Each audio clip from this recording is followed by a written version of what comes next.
قرض بانک و تجارت، درستی نظارت، طرز حلال شفا، همکاری وعده وفا، احکام هجرت، سفر، طبق شریعت نظر، این همه در برنامه ترازوی عمل. بسم الله الرحمن الرحیم. السلام علیکم و رحمت الله و برکاته. شنوندگان عزیزی که الان ما رو میشنوید و عزیزانی که شاید بعد از گذشتن این برنامه را تماشا میکنید، امروز با هم درباره یکی از مسئله های مهمی دیگری کشورمان و این چنین مسئله های مهمی که برای هر یک پدر و مادری که دختر دارد صحبت میکنیم. آن هم تحصیل دختران در شرایط فعلی تاجیکستان و باز می توانیم به این ضم کنیم تحصیل دختران در هر کشوری که ما باشیم. چطوری که می دانید بالای طلبه ها و این چنین بالای دانشجوها روز روز یک شرط و شروط، یک قانون نو پیدا شده می استد و اگر به ویدیوها نگاه کنیم چی نوارهایی که درباره زنگ آخر هست، چی نوارهایی که درباره جشن نوروز و جشن سال نو و استقلالیت و چیز دیگرها هست و این چنین نوارهایی که بعضی از طلبه ها آن را پنهانی گرفتند و به یوتیوب و یا به شبکه های دیگر پرتافتند، به یگان چون و چرا خودتان قضاوت کرده می توانید که سطح دانش در دانشگاه های ما و این چنین سطح دانش در مکتب های ما تا کجا رفته رسیده ایستاده است و این قانون و شرط هایی که برای پوشیدن لباس و برای خریدن این و آن مانده ایستادند تا کجا به پیشرفت تعلیم دختران و عموما طلبه ها دارد کمک میکند و تا جایی رسیده است که حتی خود صنفخانه ها را میتوانیم بگوییم به یک میدان مسخره بازی و مضحکه هم تبدیل داده اند. و اینجا نواری هست که شاید خیلی ها دیدگی هستید، نوار درباره گفته معلم مکتبی که چگونه به طلبه ها درس میدهد و از کی بودن خودش در یک مصرع های شعری واقعا گمان میکنم خودش فکر میکند که خیلی بامضمون است، کی بودن خودش را تعریف میکند و همکاران تکنیک اگر همون نوار رو الان میگذاشتند برای آنکه در سر اول برنامه میخواهم اینها رو اول یک نظر کنیم. ببینید که دیگر خلقی تاجیکی ایجادیات از آن شعر ایجاد کرده ایخدم آهنگی حبیب الله خال در پیش کپا کپا خالت خروز می کپا در پیش کپا کپا خالت خروز می کپا چک چک استکونه لینگی خروز بریونه خرمتا خرمتا هدختا نمرمتا خرمتا خرمتا هدختا نمرمتا زنب در طور انگور چلیکشا گازی زنبور زنب در طور توتای دیگر بفکرم کفایه است تا همینجا تا آخرش گوش نکنیم، برای اون که حتی تا آخر گوش کردم با من خودم شخصا طاقتم طاق می شود، یعنی اونقدر متنفر می شوم که گوش کردم نمی توانم. اکنون شنوندگان عزیز بیایید خلاصه گیری کنیم که در مکتبی که چنین آموزگار درس می دهد در آنجا طلبه ها از این چی می آموزند و از این شعری که با یک ذوق و شوق دارد در آنجا میخواند و با رقص و با حرکت ها نشان میدهد، طلبه ها چی برداشت میکنند. داخل شعر را تا آخر خواند این یک تحقیر و یک ننگ برای مهاجر است که پیش از همه دور از کسی را در اینجا تحقیر کردن. اگر جوانمردهای در همان مکتبی که این درس میدهد در حقیقت ناموس و دفاع کردن از ناموس خواهران طلبهان را داشته باشند، پیش از همه باید میرفتند و به این میگفتند که چگونه که چنین نوار را آماده کردی باید بخشش پرسی از هر یک مهاجر و خودی دیرکتوری مکتب یا خودی مدیر مکتب هم اجازه نمیداد که چنین انسانها با چنین اخلاق در مکتب ها درس دهند. با جز این 1001 نوار دیگر است عزیزان، خیلی نوارها زیاد است. مکتب در تاجیکستان نوشتید قطارش میبراید، دخترک ها رقص میکنند، دخترک ها کار دیگر میکنند. حتی بعضی خبرها رو خود دخترک های صنف 11 و یا دانشجوها به من میگویند که چنین حالت هست و چیکار کنیم. باور کنید من همچون یک مادر که خودم یک چند دختر دارم نمیدونم چقدر این عملها را قبول کنم و تا چه اندازه اگر خودم در تاجیکستان باشم میتوانم اجازه بدهم که دختری من در چنین مؤسسه ها درس گیرد. چیزی دیگری که اینجا هست، میدونیم که با آنکه سپتامبر نزدیک شد، مکتب ها، دانشگاه ها شروع شده ایستادن، تمام پدر و مادران به دو تاز می افتند و همهشان میگویند بیایید خیلی خیلی شتاب چیز خریم، لباس خریم، به مکتب آماده شویم. و در اینجا میبینید که اکثریت هیچ کس پروای از این بچه چی میخواند، معلمش کی هست، از کدام کتاب ها درس میداده باشند و چی کار میکنیم در این باره سخن کم است. مثلا در بعضی از کشورها، در مصر که من پسرچم در آنجا خواندگی بود، پیش از آنکه سپتامبر شود پدر و مادران در حقیقت به تشویش می افتند، اما به تشویش لباس خریدن نه، به تشویش تکرار کناندن درس های سال گذشته. مثلا دانشجویی که در کورس دوم هست یک بار به کتاب های کورس یکم نگاه میکند که الان درس شروع می شود، من باید یک تکرار کنم که تا درس ها رو درست فهمم. و این چنین طلبه های مکتب که خودشان خرد هستند، تا پدر و مادر و آنها رو راهنمایی نکرد آنها درس نمیکنند. پدر و مادران طلبه های مکتب میانه هم میگویند مکتب دارد شروع می شود، باید درس ها رو تکرار کنیم و تمام طلبه ها رو میبینید که ماهی اگر سپتامبر درس سر شود، ماهی آگوست در درس کتاب درس های یا برنامه های سال گذشته رو به تکرار کردن شروع میکنن که این سال جدید آمده ایستاده است، ما باید یک بار تکرار کنیم تا درس هایمون پیش رود. ولی در ما چی است؟ آره ما میگیم سطح دانش خیلی پست است. در حقیقت اهمیت به مؤسسه های تعلیمی داده نمی شود، از معاش معلمان شروع کرده تا کارهای دیگر که در آنجا هم رشوه هست، هم بد اخلاقی هست، هم هزار یک چیز دیگر هست. لیکن در پدر و مادران هم اینجا خطاگیایی هست که در جامعه ما زیادتر به دو تاز لباس که چی میخرم، چی باید خرم، کدام لباس، کدام یوبکه و چیزهای دیگر رو باید بخرم که اون رو بپوشد، بچه من شر ندارد. ولیکن کسی در فکرش نیست که همین ساله برنامه بچه ها در مکتب چگونه میگذرد و آیا بچه های من آمادگی دارن به مکتب یا نه. چیزی دیگری که در ما هست، این خیلی تعجب آورم هم هست. یکی از خواهران به همین نزدیکی بود، از خود دوشنبه به من زنگ زد، میگوید جیانی من دخترک از مکتب دیر می آید، صنف 10 میخواند و یکی چرا دیر می آیی گفتم که قصه کرد که پس از مکتب، یعنی پس از آن که همه از مکتب می روند، آنها با هم صنف ها دخترها در صنف خانه می ایستادند و به این کارها مشغول می شدند که من حتی گفتم نمیتوانم. باور کنید چیزهایی که او گفت من حتی به زبان آورده هم نمیتوانم.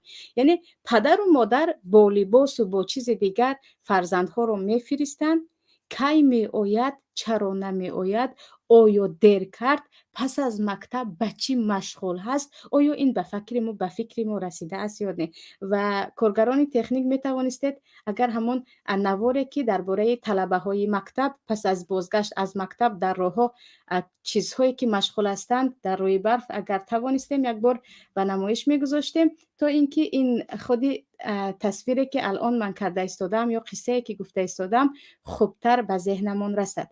میبینید که پس از بازگشت از مکتب یا در راه بازگشت طلبه ها به چی چیز مشغول هستند. و عجایبش این است که خیلی که گفتم در دانشگاه ها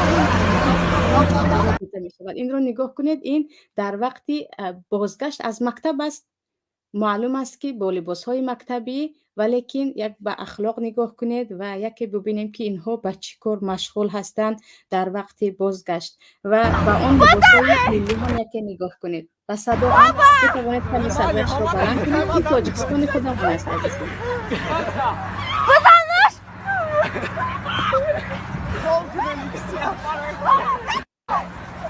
Geberiat, Halke!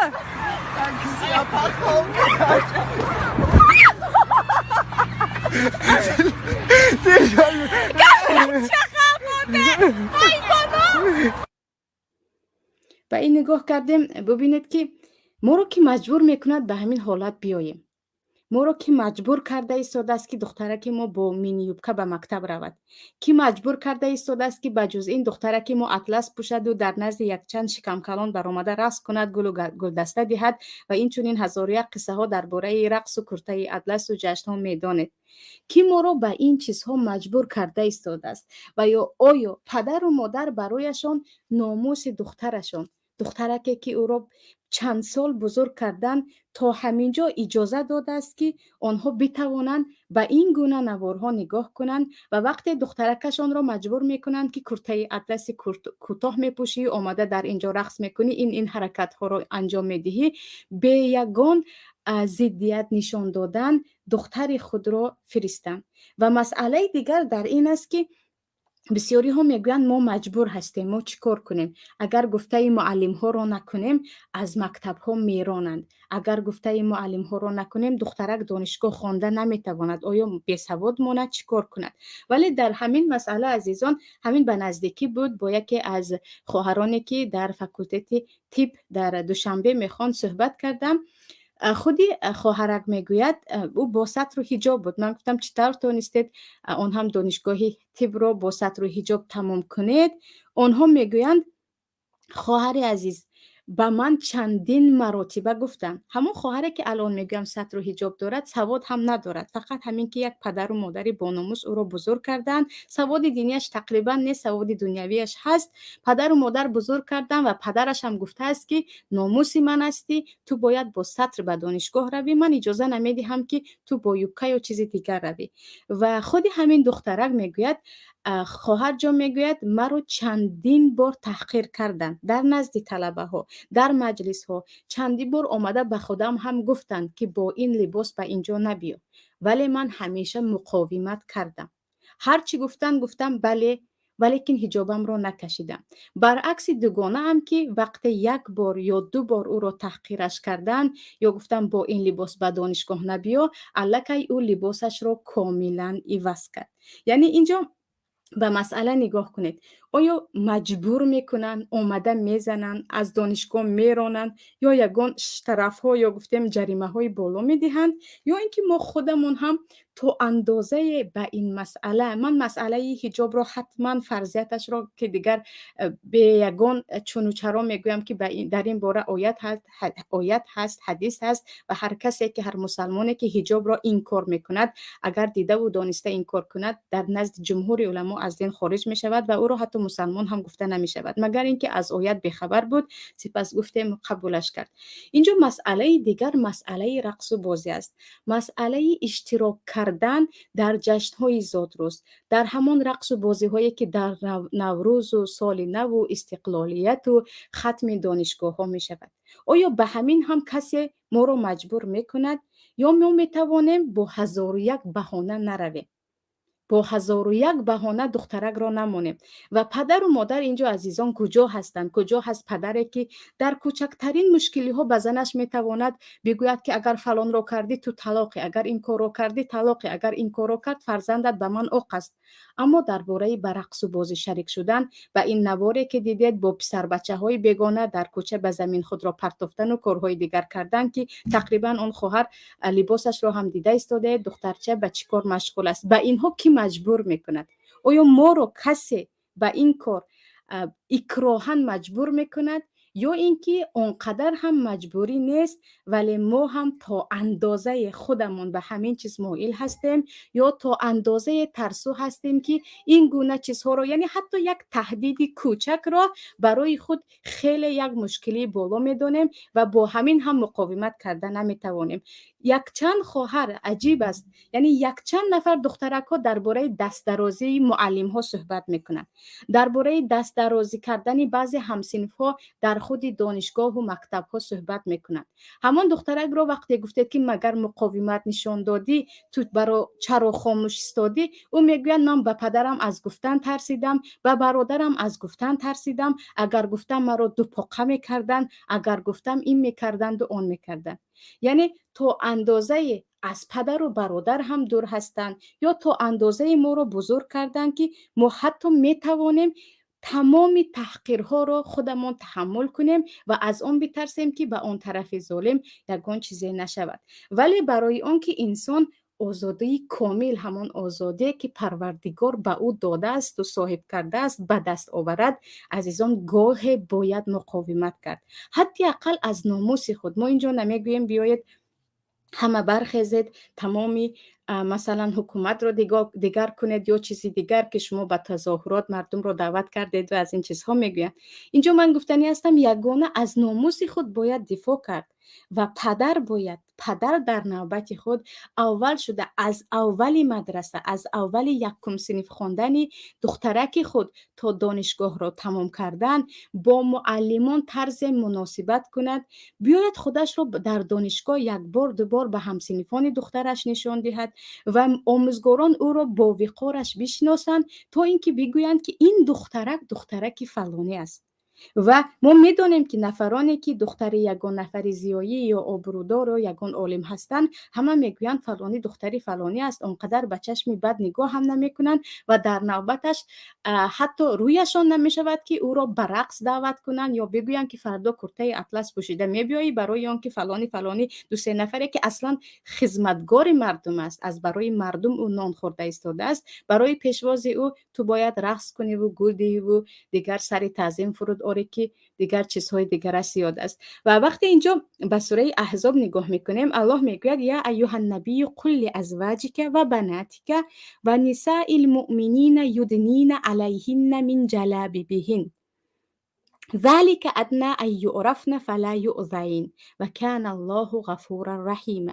اینجا الله میگوید ای پیامبر به همسرانت، به دخترانت، به زنهای مسلمان بگو جلبابهای خود را، همان روسری درازی که از بالای لباس میپوشند، دراز کنند آن را تا اینکه آنها شناخته شوند و اذیت نشوند. معنای شناخته شوند و اذیت نشوند همین آیت مربوط است به صحبت ما. وقتی دخترک شناخته می شود با پاکدامنی که اول شده پاکدامنی را در اخلاقش، در لباسش می بینیم. عزیزان یک نفری که لباس از زانو بالا پوشیده است و درباره اخلاق گپ میزند هرگز باور نکنید اخلاق ندارد، برای اینکه زنی که اخلاق دارد پایهایش را به دیگران تا زانو نشان نمی دهد. ولی اینجا مسئله دیگر این است که اینجا الله میگوید وقتی شما لباسهایتان را طرز پوشیدید که همه جاتون پنهان است، شما از زنهای بیروحه شناخته میشوید. شما را بین زنهای بیروحه و زنهای پاکدامن جدا کردن آسان میشود و کسی به شما آزار نمیرساند. و پدر هم وقتی با وجود خود یا اگر دور است با صحبتهای خود یا از یگان جای دیگری خود، وقتی که خود را به دیگران شناس میکند، کسی حق دار نمی شود و کسی جرأت نمی کند که بگوید که فلانی دختری فلانی است. و اینجا گفتم وقتی مثلا در دانشگاه های ما که من اصلا گفته نمیتوانم که در حقیقت در دانشگاه ها الان علم و تحصیل است، برای اون که با دلخواه دانشگاهی که شرق شناسی خوانده است، زبان انگلیسی خوانده است، چیزی دیگر خوانده است، اگر شخصا صحبت کردید میفهمید که درجه علمیش به یک نقطه رسیده است که من نمیخوام دیگر آنها تحقیر شوند. ولی اینجا وقتی که گفتن نه دختری تو باید با کرته اطلس بیاید، با یوبکه سیاهی تا زانو بیاید، یا به دخترک خودش گفتن که بروی و باید لباست را عوض کنی، نباید دویده رفته لبیگویان لباس را عوض کرد.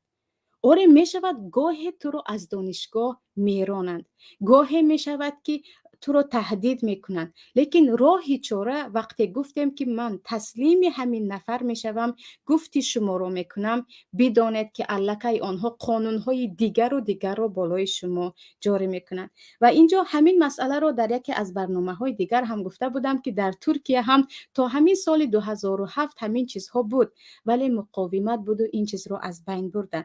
و الان میخوام برادران تکنیک ویدیوی همون مروه کافکاجی بودن به فکرم میمونده دربارهشون کمی صحبت میکردیم. عزیزان نگاه کنید به همین دختری که حجاب داره که در نزد رجب طیب اردوغان نشسته است. اکنون نگاه کنید به همین زن، این مروه است، زنی ترکی که این رو سال 1999 به خاطر حجابش از پارلمان همه با هم میرانند.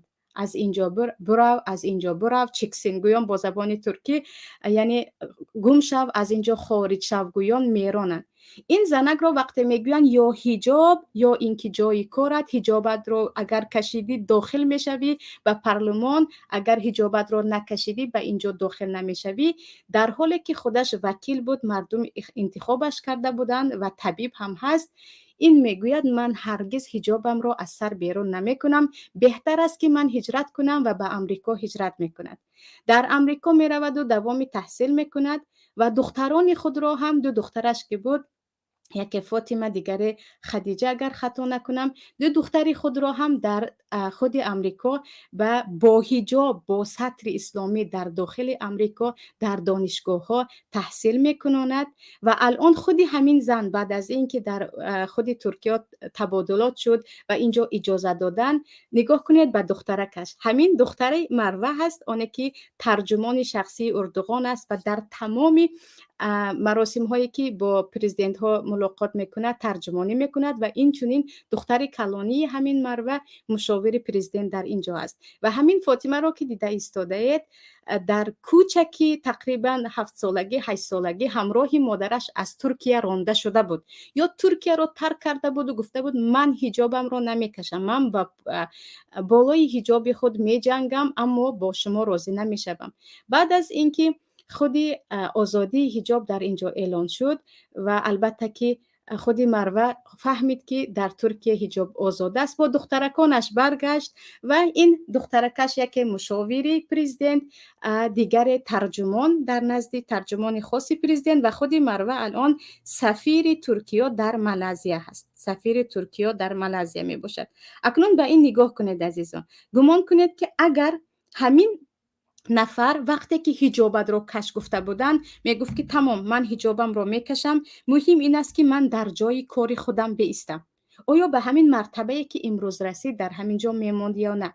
آیا همین دخترکانی که خیلی جوان هستند اما یکی مشاور است، دیگری ترجمان شخصی است که با یک چند زبان صحبت میکند، به همین مقام میرسید یا نه؟ اینها بالای حجاب خود ایستادن، اینها گفتن ما دفاع میکنیم از ناموس خود، کسی حق ندارد که به من بگوید یا جای کارت یا حجاب. اگر چنین هم گفت من حجاب خود را اختیار میکنم. و خیلی خیلی زیاد هستن الان دانشجوها، من شخصا میشناسم خواهرانی که در زمانش خیلی درباره دین و درباره حجاب و درباره آزادی مثلا زنی مسلمان صحبت میکردن، الان میبینم که حجاب در سر ندارن، میگوین به خاطر آن که من معلم مکتب هستم، دیگری میگوین من در بیمارستان کار میکنم و به من یک چند بار آگاهی شد وگرنه مرا از کارم میرانند. آیا همین خار و ذلت دو روزه دنیا می ارزد که به خاطر دو سه تنگه پول ما گوییم هر چی شما خواستید؟ و حتی حجاب ناموس است، حجاب ناموس زن مسلمان است، حجاب ناموس شوهر زن مسلمان است، حجاب ناموس برادر و پدر است، کل ناموس یک عائله از بین رود و ما گوییم من به همان 800 سومان و 1000 سومان راضی هستم و شما چی گفتید من همان را اجرا میکنم. و مسئله دیگر مسئله تحصیل است. خیلی که گفتیم آره بالای حجاب می جنگند دشمنان اسلام، دشمنان مردم، که گویا که به حجابی سبب می شود که طلبه ها پیش روند، گویا که اگر دخترها با یبکه های کوتاه به مکتب روند چگونه که دیده در نوار، اینها خیلی پیش صف می شوند. و اگر دخترک گوید که من پایهای خودم رو، گردن خودم رو به یگان کس نشان نمی دهم، این عورت من است، این سطر من است، این ناموس من است، گویا که او از علم و از پیشروی عقب میماند و گویا که این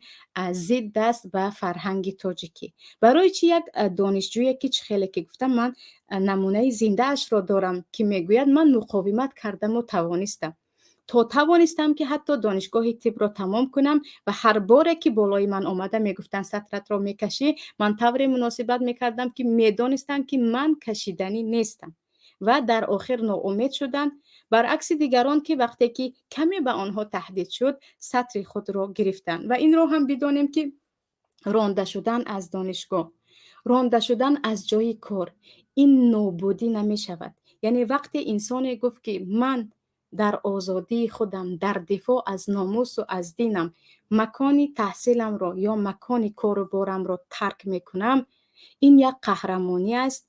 این است که من کسی را عبادت نمی کنم، من کسی را برای خود همچون خواجه یا همچون یک سیده که او فرمانروای من باشد و من مولی او باشم قبول ندارم. دانشگاهتان در دست خودتان، کارتان در دست خودتان من باشد، از پی آزادی می شوم.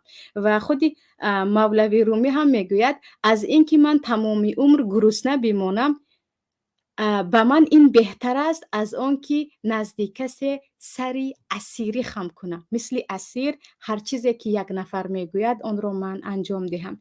یعنی با اون عمر کوتاهی که داریم نمی شود که گوییم اون نفر چیزی که خواست از ما باید آن را انجام دهیم. مسئله دیگر این است که خیلی که گفتم تهدیدهایی که معلم مکتب میکند یا معلم دانشگاه میکند یا مدیر دانشگاه میکند، این یک تهدیدهایی هست که با زبان میگوید یا یک مقدار پولی است که او میخواهد، اما وقتی دید که یک نفر نه یک چند طلبه ها با هم در این مسئله جدی هستند، علاوه بر این پدر و مادرها لبی نگفته دویده آمده شکایت میکنند که شما برای مال دخترک من کار ندارد، اگر سطر اسلامی مثل دولت‌های عرب را نمیخواهد حداقل با چنان لباسی پوشد که گردنهایش پنهان باشد، کرتهایش دراز باشد، طرزی پوشد که تمامی بدن او پوشیده باشد. پدر و مادر هم در این باره باید بیایند و از فرزند خود دفاع کنند. و خیلی که گفتیم همین نواره که درباره این زن ترکی من نشان دادم که یک نمونه بهترین است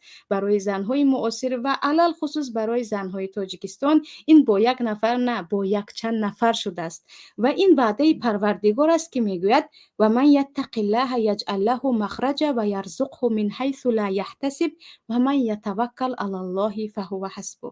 هر کسی که تقوا را پیشه گیرد و به خاطر الله گناه را ترک کند و در تقوای خود در دین خود پایبند باشد، الله برای او کشایش میدهد و جایی که فکرش را هم نمیکرد به او رزق میدهد. و وقتی به الله توکل کردید الله برای شما کفایه است، دیگر به کسی نیاز ندارید. و اینجا خیلی که گفتیم به خاطر یک معاش کوچک، به خاطر 2-3 سال تحصیل که اون رو می شود به خارج از تاجیکستان هم کشانید. چرا می توانیم برای خوردن یک پاره نان یا برای بهتر کردن زندگیمان همگی به روسیه کوچ بندیم یا به کشوری دیگر، اما به خاطر دفاع از ناموس خواهر خود، دفاع از ناموس دختر خود که او را کسی مجبور نکند که با آن لباس رسوایی به مکتب بیایی یا کسی او را مجبور نکند که با گل و گلدسته برآمده در سال 4 بار و 5 بار در بین زن و مرد رقص کنی و چیز دیگر، برای 4 سال و 5 سال از کشور به جای رویم و در بیرون برایم و در آنجا هم دخترک تحصیل کند، هم کسی حق نداشته باشد که به او فرمان بدهد که به خاطر آن که تو در مکتب ما، گویا که مکتب از آن آنها است و مکتب از خود خلق نیست، در اینجا اگر تو میخوانی تو باید به قاعده های کفری ما رعایت کنی و با این لباس بیایی و این چیزها رو با خود بیاوری یا این کارها را در این عیدها انجام دهی. اینها را البته می شود، ولیکن هم مسئولیت می خواهد، هم شجاعت می خواهد، هم بالای این به ما حتما باید در خود دفاع از نفس یا دفاع کردن از خود را داشته باشیم. و مشکلی ما در این است که اکثریت، یعنی در همین مسئله، علل خصوص در مسئله لباس هایی که الان به ما فرض کرده ایستادن این را بپوشید گفتن و این چونین درباره دخترکای دانشگاه که باید به فلان جا برای پیشواز فلانی بیاییم، باید با این سر و لباس در فلان جشن استیم، در اینجا آنقدر مجبوری نیست. فقط یک مشورت هایی هست، تا حد تهدید هایی هست که اگر بالای این تهدید کمی طلبه ها خودشان هم جسارت داشته باشند و کمی خودی پدر و مادر هم جسارت داشته باشند، چگونه که پدر و مادر به لرزه می افتند وقتی سپتامبر نزدیک شده ایستاده است که باید به دخترک ما لباس خریم، اگر در این مسئله هم به لرزه درآیند و دویده رفته گویند که نه، من هرگز اجازه نمیدهم، شما حق ندارید با این لباس او را به پیشواز فلانی روان کنید، یا من اجازه نمیدهم که این کار را کند. البته چیزی باشد هم تغییرات می شود. نگفتیم نه، ما تماما این کارها رو کرده نمی توانیم، یعنی ما خیلی از این چیز می ترسیم، در حقیقت دلیل هم داریم. حتی اقل می شود بهانه ساخت، بهانه ساخت که بیمار است، بهانه ساخت که عزادار است، بهانه ساخت که از این شهر به شهر دیگر رفت، مدت در اینجا نیست. یعنی چرا اونقدر بهانه ها هست، اما ما دویده دویده از پی همین کارها می شویم. تا حدی که در این باره خود حکومتداران گناهگار هستند که دخترکان را ببخشید، اگر به یگان کشور دیگر همین نوارها را نشان دهید، میگویند این چی هست؟ این کنیز کردن دختر مردم است. وقتی آنها را 4 ساعت و 5 ساعت در میدان ها میرقصانی، وقتی آنها را میگویی با همین لباسی که من میگویم بیا، وقتی به آنها میگویی تو 3 ماه تیاری میبینی برای پیشواز گرفتن این یا آن مقامدار و یا در فلان جشن تو حتما باید برقصی یا کار دیگر کنی، این ببخشید که کنیز کردن دختر مردم است که او این چیز رو میتواند نکند و این چیز برای ناموس او و برای شأن و شرف دختر اصلا نارزنده هست و او رو مجبور میکنید. وقتی میبینیم در همین خود ترکیه که من خودم با دانشجوهای دانشگاه درس تدریس میکنم و به آنها درس میدهم، وقتی به آنها گفته میشود که در ما در عیدها چنین است، میگویند چرا نه نمیگوید؟ یعنی خیلی سوالی عجیب. جدا یک دخترک 20 ساله رو وقتی میگویم دخترک های مثل شما در ما با چنین کارها مشغول میشوند، یعنی مجبورشون میکنن سطر نکنن، مجبورشون میکنن نماز نخونن، مجبورشون میکنن که در فلان جشن ها شما با همین لباس می آید، یک گروه رقص میکنید، گروه دیگر میکنید. جدا نگاه میکنند و به چشم من میگن چرا نه نمیگویند؟ چرا نه نمیگوید شما؟ یا اینکه پدر و مادر چرا نه نمیگویند؟ بگذار اجازه ندهند، اگر نگفته چی میشود؟ آره عزیزان، آیا سوال دادیم که در حقیقت اگر ما گفتیم نه من آمده نمیتوانم چی میشود؟ از دانشگاه رانده میشویم؟ اگر از دانشگاه رانده شده دیگر این آخر حیات است، یعنی با همین دیگر زندگی ما تمام شده، مرد و رفتیم؟ یا اینکه پدر و مادر ما رو احضار میکنن، از آنها 500 سومون یا 600 سومون طلب میکنن، این هم آخر دنیا هست؟ راهی حلش هست، راهی برآمدن از مشکلی هست، اما مشکلی در این است که ما پیش از اینکه راهی حل را پیدا کنیم، راهی تسلیم شدن را پیشتر علکی پیدا کرده ایم و به تسلیم شدن راضی شده ایم. ولی این رو بدانید که این تسلیم شوی، یعنی اولین تسلیمی که ببخشید اولین تصمیمی که برای عوض کردن لباس ما شدیم و گفتیم خلاص شما خواستید ما لباس رو عوض میکنیم، این پایان ندارد. پس از این تسلیم شدن بالای تسلیم شدن و اسیر شدن و کنیز شدن بالای کنیز شدن دوام دادن میگیرد. ایده هستند تا اندازه ببخشید شرف از آنها پریده است که این را فخر میدانند. پوشیدن اطلس، گلدسته گرفته به پیشواز مردهای بیگانه برآمدن، اون هم بر نفرانی که عموما حتی نامشان رو هم گفتن شاید زبان نجاست شود، و رقصیدن با مردها، این چیزها رو یک شرف و یک بهبودی و یک پیشرفت و زمانوی میدونن. به اینها دیگر کار نباید کرد، دیگر سمون بکمون باید در حالتشون بمانند. فی قلوبهم مرض فزادهم الله مرضا، میگویم مرضی که در قلبشون هست باز زیاد شده است. اما ایده با ناموس هم هستند که کم نیستند. بسیار از برادرها یا بسیاری از خواهرها، شخصا با من بعضی خواهرها از خود دوشنبه زنگ میزنن، میگن من نفرت دارم از همین کارها، لیکن چیکار کنم که دختر من کورس 4 است، لیکن چیکار کنم که پسر من کورس 5 است، اما من خودم متنفرم، من هرگز به این چیز راضی نیستم.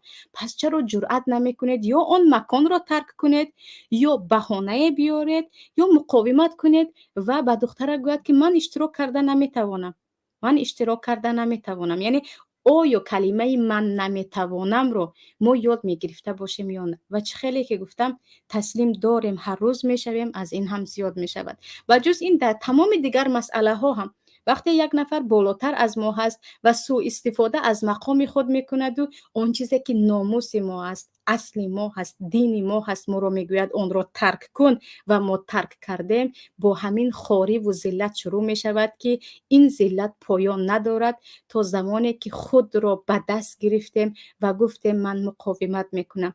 و همون زنی که در نوار دیدید عزیزان، مروه از ترکیه، همین زن حجابش را ترک نکرد اما کشورش را ترک کرد، هجرت را پذیرفت و میدانیم که هجرت چه تلخی های دارد و هر یک نفری که مهاجر است این را میداند. اون هم با 2 دخترچه از این کشور به کشور امریکا، ولی او مقاومت را دوام داد، نه امیدش را شکست. او گفت من ناموس خودم را، حجاب سرم را بر عوض کار شما در پارلمان هرگز عوض نمی کنم. من خانه و دری که اینجا دارم هرگز به خاطر اینکه خانه و درم رو از دست ندهم از دین خود دست نمی کشم. و بر عوض این رفت و کارش را دوام داد. دخترکانش را تا اندازه بزرگ کرد که آن دخترک ها در یک چند کنفرانس های درباره اسلام و مسلمان ها و حجاب زنی مسلمان برآمد میکنند، صحبت میکنند و میگویند که ما توانستیم، دیگر زنی مسلمان هم میتواند. و خواهرکانی که زیاد به من سوال میکنن که معلمه جان نماز خونده ایستاده بودم، معلم سرم داد زد که چرا تو در دانشگاه نماز خونده ایستاده ای، با حجاب آمدم، مرا با حجابم راندند، من چیکار کنم؟ روز دوم به حجاب رفتم. ما میتوانیم مقاومت کنیم، مقاومت کردن نتوانیم، میتوانیم راه دیگری را پیدا کنیم، چه هجرت باشد، چه بهانه آوردن باشد، چه کمی چیز دیگر، یعنی هر راهی که کفت و کاف کرده میشود. اما تسلیم این راه حل نیست، تسلیم این راه ذلت است که با همین تسلیم شدن دیگر ذلت پی ذلت دارد ما را فرا میگیرد. و یک پدر مهاجری که با عرق جبین طول کار میکند تا دخترکش را صاحب علم کند، صاحب کسب کند، تا دخترکش دانشگاه را تمام کند، به جای آن که یک دخترک تدریس کرده با معرفت را از دانشگاه باز پس گیرد، می آید می بیند که یک دخترکی که در مدت 4 سال 50 بار زیاد برآمده رقصید و 1001 بار اطلس پوشید و 1001 بار شعر حفظ کرد تا که برآمده 2-3 نفر را راضی کند. و اینجا عزیزان می آیم به سوال های شما. در وقت سوال و بعضی چیزهای دیگر اشاره میکنیم. سوال یکم، خواهر شما سواد دینی دارید، حکم نفرانی که راضی هستند دخترانشان به پیشوا رفته تعظیم کند و رقص کند چی است؟ در اینجا چیزی که میگویم ناموس ندارند و اینها البته کلکم راعین و کلکم مسئولین عن رعیته، از این کارشان پرسیده میشوند. و حتی تا اندازه اینجا نمیخواهم تشدد کنم، نفرانی که این چیز را حلال میدونند او را مسلمان گفتن هم نمیشود، نه جنازه اش جایز است، نه او را همچون یک مسلمان به مراسم و به چیزهای دیگر دعوت کردن. سوال دیگر، به فکر شما تجربه ساحه معارف کدام کشور را میتوان در تاجیکستان همچون نمونه استفاده کرد؟ درباره ساحه معارف من شخصا که از تمام معارف ها با خبر نیستم، اما خودم که در مصر تحصیل کردم و مدت در قزاقستان هم کار کرده بودم به حیث مدرسه، مدت در امارات عرب هم و در ترکیه هم همچون مدرسه کار میکنم، یعنی معلمه هستم با دخترهای دانشگاه در درسهای عربی و صحبتهای عربی، اساساً در همین ساحه هستم. بهترین نمودی تدریس و یا بهترین برنامه‌ای که طلبه را تا جای میبرد این برنامه مکتبی خودی مصر بود. خودی مشکلی ها در داخل مکتب از اینکه طلبه ها زیاد هستند و مکان آنقدر تازه و آزاده نیست هست، اما کتاب هایی که برای طلبه ها آماده کردگی هستند، یعنی دخترچه 3.5 ساله حتی در خود باغچه بچگانه 3.5 ساله کودک الکی هم انگلیسی رو هم عربی رو خوانده میتواند، الکی تا نیم پاره قرآن رو حفظ است، برابر این متمتیک رو هم میداند، حساب کتاب رو. و وقتی که 7 ساله میشود الکی چیزهای زیاده رو میداند که حتی صنف‌های دهم هم شاید در تاجیکستان ندارد. یعنی کتاب هایی که هم در خود مصر برای بچه ها آماده میکنند و علل خصوص کتاب های دانشگاه. در دانشگاهی ازهر که وقتی کتاب ها رو میدیده در یک سال یک طالب یک کنز یا گنجینه از علم رو با خود میگیرد و تا حد از تمام مذاهب و از کتاب ها و از فکرهای دیگر طلبه ها رو با خبر میکنند که طلبه هایی که یا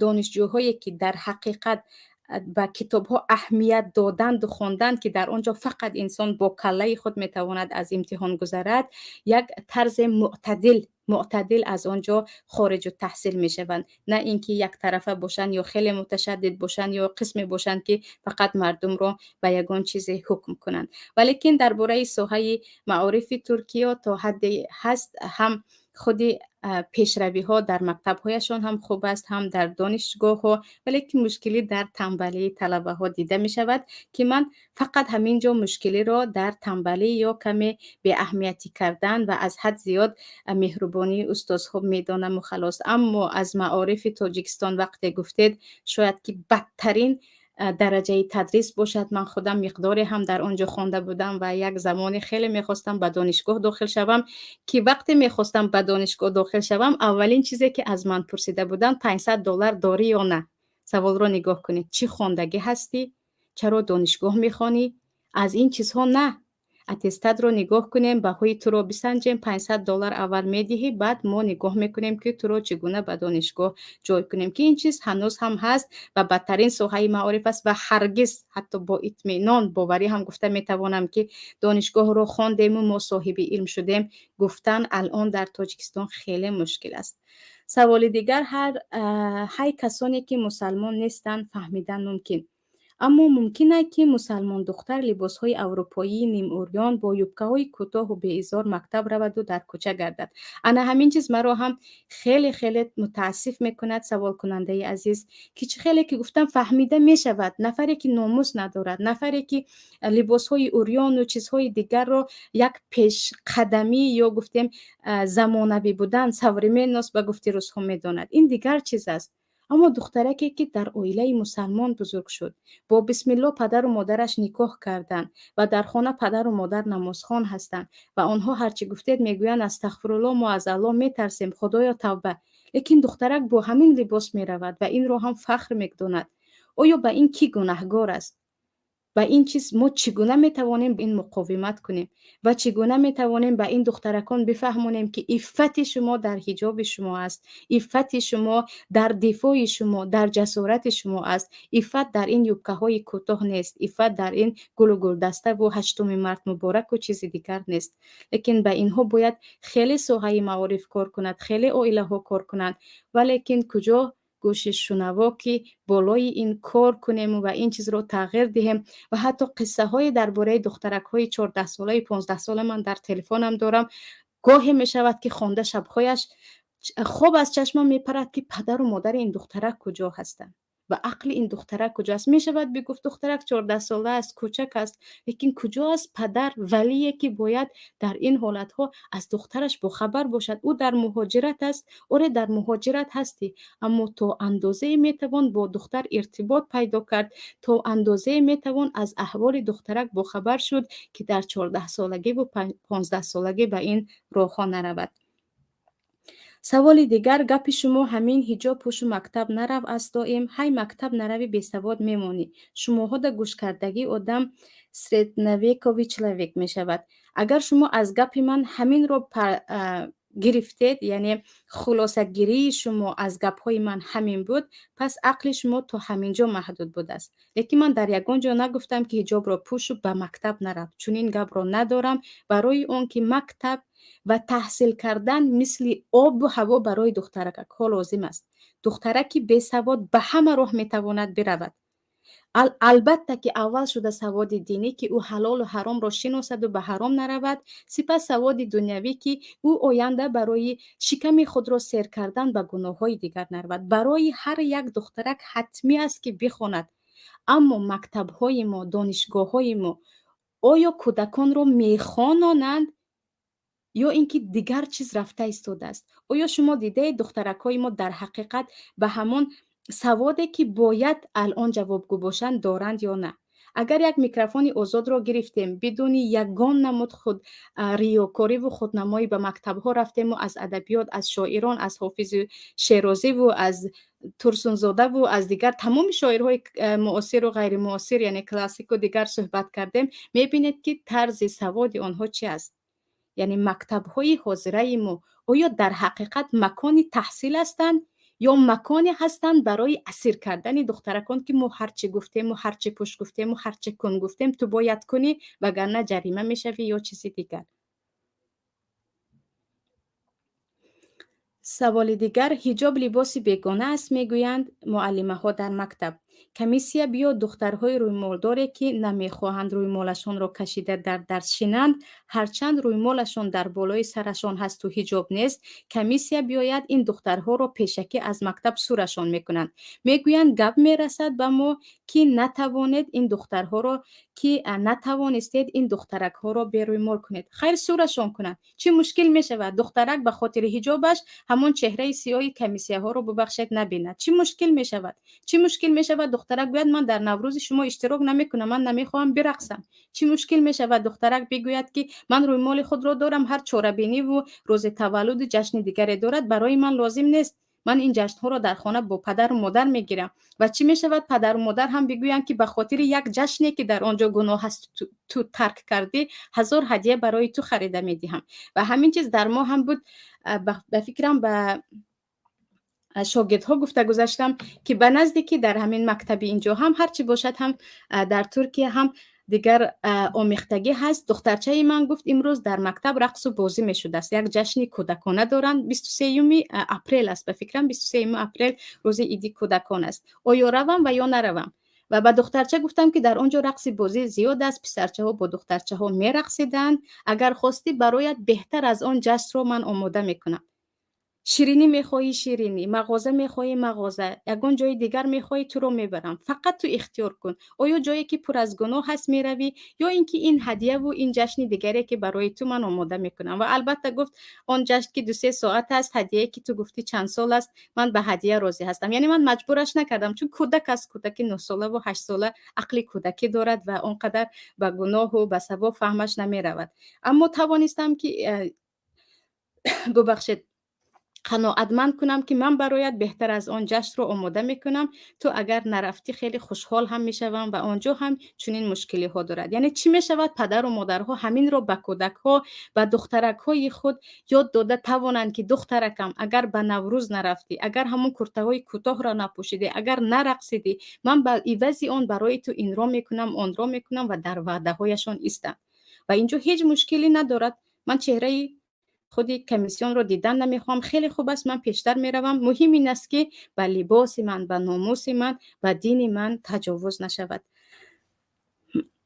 سوال دیگر، اسپیسیال وقتی نماز پیشین یا نماز جمعه در دانشگاه درس های علاوگی میمونند یا کوراتورسکی چسب می شود تا که هیچ کس نتواند به نماز جمعه برود. اگر بروی سکلوچیتت میکنند چی کار کنی؟ اگر مرا شخصی پرسید فکرم را دانشگاه را ترک کنید و دانشگاه دیگری را پیدا کنید که کسی پیش نماز جمعه شما را نگیرد و همان پولهایی که به دانشگاه تاجیکستان میدهید آن پولها را به دانشگاه دیگر ترکیه گفتیم، قرقیزستان، ازبکستان، قزاقستان، روسیه دهید، همون علم را بهترش را هم گرفته میتوانید و این هم برای شما هجرت می شود و هم دفاع از دین می شود، هم تعلیمی که شما در دانشگاه تاجیکستان گرفتید به مراتب بالاترش را صاحب می شوید. اما اینکه من رو نموندند و من عذردار هستم، اینجا این عذر نمی شود، برای اون که راههای دیگر هست، راههای دیگر هست که ما هم نماز جمعه رویم و هم طلب علم کنیم. ولیکن خیلی که گفتم در ما مشکلی در این است که ما تسلیم شدن رو اولین چاره کار میدانیم، نه مقاومت و نه راه حل دیگر رو در دیگر چیز پیدا کردن رو. سوال دیگر، همین حجاب به آموختن علم چی خلل میرساند که در مکتب و یونیورسیته نمیمونند پوشیدن؟ یوبکه هیچی نمیگویند که این لباس بیگانه است. چرا حجاب رو میگویند این لباس بیگانه؟ آخر ما 97% مسلمان، چرا لباس اسلامی بیگانه بوده است؟ من هم دایم همین سوال رو به خود میدهم که عجیب است، حتی در پارلمان تاجیکستان یا در دیگر جلسه های حکومتی میبینید که اکثریت با لباس های اروپایی یا یوبکه‌های تازانو برآمدگی هستند. کسی به آنها نمیگوید که تقلید بیگانه، اما کسی که به سرش روسری گرفت و عفت خودش را حمایت کرد، این تقلید بیگانه بوده است و بیگانه پرستی. و سوال دیگر، دخترک ها به خارج خواندن رفتند، اتهاشان راضی نمیشوند. اگر نه، هیچ کشور دنیا به غیر تاجیکستان حجاب من نیست. به همین خیلی پدرها شما چه توصیه میدهید؟ پدرها گفتنی هستم که با این کار، یعنی از این که شما اجازه میدهید که دخترک شما، ناموس شما، پاره تن شما به خاطر دانشگاه حجابش رو کشد، به خاطر دانشگاه رفته برقصد، به خاطر دانشگاه کارهای دیگر کند، اول شده خود شما گناهگار هستید. سپس این رو هم بدانیم که می شود اگر خواست یک پدر حداقل با 2 کلام صحبت خود با معلم بگوید که دخترک من است، کاردار نشو. خب بگذار یوبکه پوشد، اما یوبکه های دراز تا پا. بگذار کاستوم پوشد اگر لباس خیلی مکتبی میخوان، اما نه کاستومی تنگه که لباس بدن او را دیگر قسم قسم جدا میکند. سیاه سفید میخواهید، سیاه سفید، اما به طرزی که وسیع باشد و دراز باشد. اما سرت را لوچ کرده بیا، گردنت را کشاده بیا میرقصی، به این کارها من اجازه نمیدم. یعنی اگر شما به خارج برآمدن را اجازه نمیدهید یا شرایط نداریم، حداقل در داخل یگان بهانه، یگان راه چاره را پیدا کنیم، نخود که راه چاره فقط در کشادن و پوشیدن دیگر چیزهایی که آنها میگویند این باشد. سوال دیگر، ای مردم، همین دیپلم تاجیکی رنگ کاغذ تشناب قدر ندارد، بروید در خارج تحصیل کنید، هم دگوارهایش از تاجیکستان ارزانتر و هم قدر دیپلمش بلند. با این 100% با شما موافقم.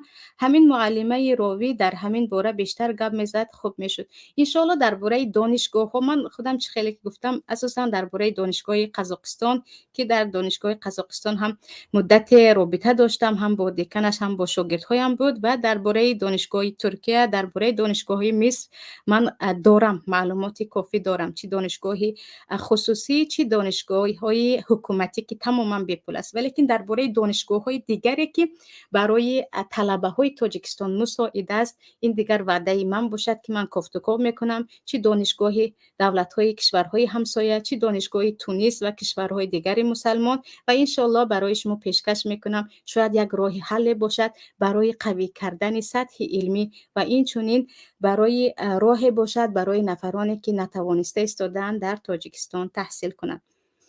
سوال دیگر، من یک خواهر اسلامی در خارج تحصیل میکنم. این معلومات دومی عالی من میشود انشاءالله.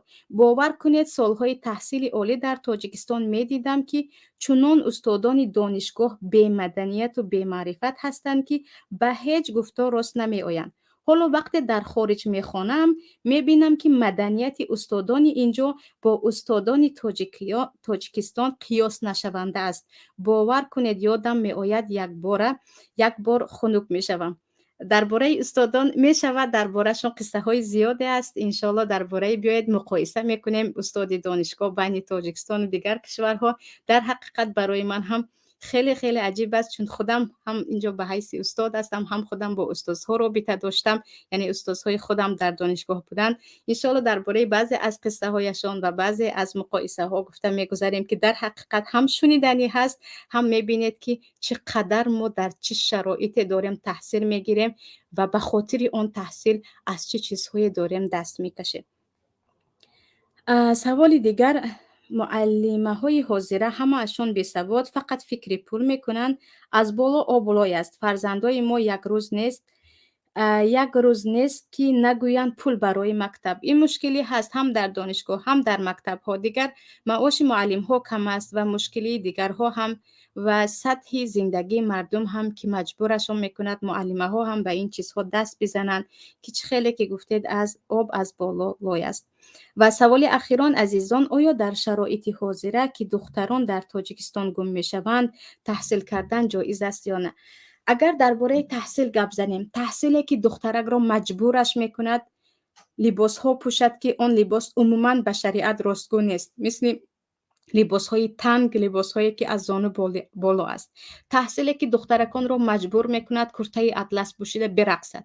تحصیلی که دخترکان را مجبور می‌کند که شب‌ها به اینجا و به آنجا بروند و حدودی چندین ماه‌ها به این چیز و به آن چیز تیاری شوند. این گونه تحصیل را کسی اجازه نداده است و به جای این 1001 تحصیل بهتر را پدر و مادر و خود دخترک پیدا کرده می‌توانند. اما تحصیلی که دخترک با حجاب اسلامی خود، با آن وقار خود و با آن حفظ عزت خود که کسی حق ندارد به من این را بپوش آن را بپوش گوید، کسی حق ندارد به من امر کند که همین روز همینجا میآیی و کاری که عموما به تحصیل رابطه ندارد میکنی. اگر به این چیزها خود شرایط تحصیل اجازه دهد البته دخترک خوانده میتواند. اما چه خیلی که گفتم روز از روز وقتی خیلی که احوالی سربازان یعنی سعادت های تاجیکستان را دیده آدم گریه میکند و خون هم میگیرد. از این چندین وقت‌های آخر است که روز از روز احوال دخترکان دانشگاه را می‌بینم، علل خصوص در مشرفکه، در پیشرفت یا تیاری دیدن و هر چیزها و می‌بینید که دیگر احوال آنها هم بد شده ایستاده است و گویا که یک مؤسسه تعلیمی نه، یک مؤسسه تیار کردن اسیرها شده ایستاده است. برای همین پدر و مادرها و خود خواهرکان عزیز تاجیک ما بیاید فکر کنیم که شاید جای بهتری رو میتوانیم پیدا کنیم. شاید راهی حل تسلیم شدن نیست، شاید راهی حل مقاومت کردن است یا بهانه جستن است، یا می شود که به کشوری دیگر برای 4 سال و 5 سال اون هم البته با پیدا کردن شرط و شرایط و با دانستن شرایط اونجا سفر کرد و در آنجا ادامه تحصیل کرد. و اینجا برنامه را به پایان میرسانم عزیزان. خوشحال از آن هستم که سوال ها هم زیاد بودن. اگر سوالمون انشاءالله در برنامه آینده با هم هستیم، با امید آن که عزت نفس با خودتان باشد، دفاع از خود و دفاع از ناموس خود، دفاع از ناموس دختر و خواهران خود را پروردگار برای همه ما نصیب کند. شما را به الله یکتا میسپارم. السلام علیکم و رحمت الله و برکاته. قرض بانک و تجارت، درستی نظارت، طرز حلال شفا، همکاری وعده وفا، احکام هجرت سفر طبق شریعت نظر، این همه در برنامه ترازوی عمل. هر هفته روز دوشنبه ساعت 16 به وقت مسکو و ساعت 18 به وقت دوشنبه در کانال یوتیوبی پیام تیوی.